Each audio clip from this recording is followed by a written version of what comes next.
91 ప్రాంతంలో ఎల్పీజీ నూతన ఆర్థిక సంస్కరణలు వచ్చినాయి. సో పారిశ్రామిక విధానాల్లో మార్పులు వచ్చినాయి. ఆ విధంగా ముందుకు పోతున్న పరిస్థితి మనం చూసాం. ఇందులో ఈ కామర్సు, కంప్యూటరు, హార్డ్వేర్, సాఫ్ట్వేర్, విదేశీ పెట్టుబడులు ఇవన్నీ చూసుకున్నప్పుడు సో విస్తరించి 2023 నాటికి 54 లక్షల ఉద్యోగాలు వచ్చినాయట. సో సాఫ్ట్వేర్లో అవకాశాలు పెరిగిన మాట వస్తాం. సో ఆదాయ మార్గాలకు సంబంధించి మనం చూసుకున్నప్పుడు 2011 సంవత్సరంలో 41 బిలియన్లు డాలర్లు ఆదాయం వస్తే సో 2021కి 84.8 బిలియన్లు పెరిగితే 2024-25కి వచ్చేసరికి 81 బిలియన్ డాలర్లు దాటినట్టుగా మనకు అర్థమవుతోంది.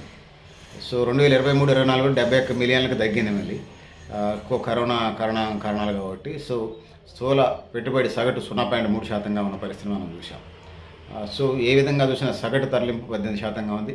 పెట్టుబడుల పోకలు లేకపోతే మధ్యంతరంగా చాలా వచ్చేటువంటి సమస్యలు, కరోనా సమస్య, సో డాలర్లో వచ్చినటువంటి అప్ అండ్ డౌన్స్, ఇవన్నీ మూలధనాన్ని అప్ అండ్ డౌన్స్ని కలిగించడానికి సేవింగ్ని పెట్టుబడుల మధ్య అసమతుల్యత ఏర్పడటం ఇవన్నీ మనకి అర్థమైంది.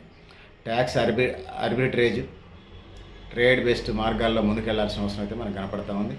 ఆర్థిక సంస్కరణలు ఫస్ట్లో అది ప్రజలకు ఉపయోగపడుతుంది అనుకున్నాం, పెట్టుబడిదారులకు ఉపయోగపడదు అనేది జీవిత పాఠాలు చెప్తా ఉంది. సో 12% ఉన్నటువంటి పెట్టుబడులు, విదేశీ పెట్టుబడులు వేగంగా పోతున్న పరిస్థితిని మనం చూస్తూ ఉన్నాం. ఎక్కడ అవకాశం ఉంటే అక్కడ పోతారు, తప్పే ఉంది. సో 2011-12 13 బిలియన్ డాలర్లు వెనక్కి పోతే 2024-25కి వచ్చేసరికి 30 బిలియన్ డాలర్లు వెనక్కి పోతున్నట్టుగా మనకు అర్థమవుతా ఉంది.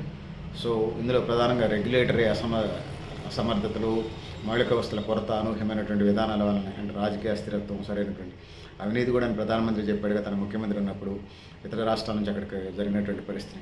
సో 2022 జూలై నుండి 2024 జూలై మధ్యకాలంలో 49,000కు పైగా ఎంఎస్ఎంఈలు మూతపడ్డాయి. 3,18,000 మంది ఉపాధి పోయింది. అంటే కంపెనీలు మూతపడ్డప్పుడు సహజంగానే ఉపాధి అవకాశాలు కోల్పోయే పరిస్థితి మనం ఉంటుంది. అది మనం అందరికీ తెలిసిందే అది. సో అది పరిస్థితి. ఇందులో కొన్ని మనం చూడాలి. సింగపూరు, మారిషస్ లాంటి దేశాలు ఎందుకు పెట్టుబడులు రాబట్టగలుగుతూ ఉన్నారు? సో దేశ శ్రామిక రంగం స్థిరంగా ఎందుకు ఉండగలుగుతుంది? అమెరికా, జర్మనీ, యూకేలు నేడు ముఖం ఎందుకు దాటేస్తున్నాయి? ఆర్థిక సేవలు, ఎనర్జీ పంపిణీ, హాస్పిటాలిటీ రంగాలకు మాత్రమే పెట్టుబడులు వస్తున్నాయి.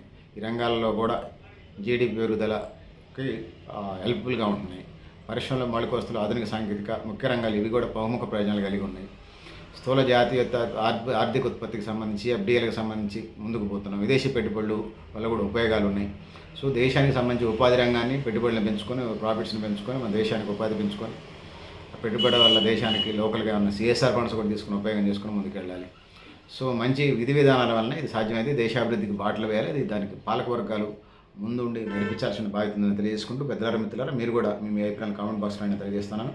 నేను గరిడేపల్లి సత్యనారాయణ, న్యూస్ 6.